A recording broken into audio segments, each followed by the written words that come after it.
The exposure of children in the ancient world is one of the more troubling aspects of that culture. The ancients looked at the newborn child as the property, maybe property is too strong, but was under the power or authority of the father.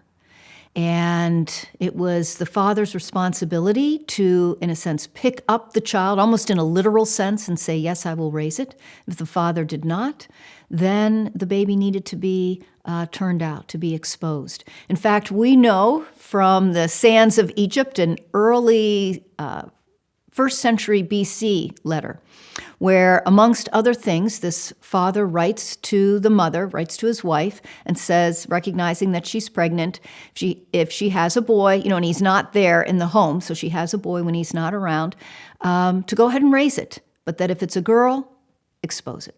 Children were exposed maybe because they were deformed. Maybe the husband thought the wife was unfaithful, and so the child wasn't his.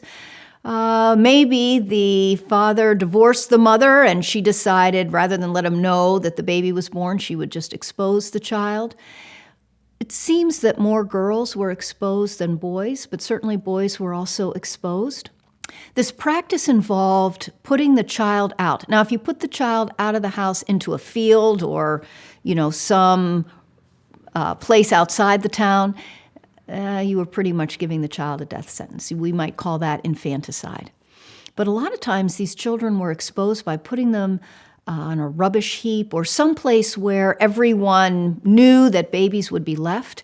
And these children then were picked up and raised by others, sometimes as their own children, more often as slaves.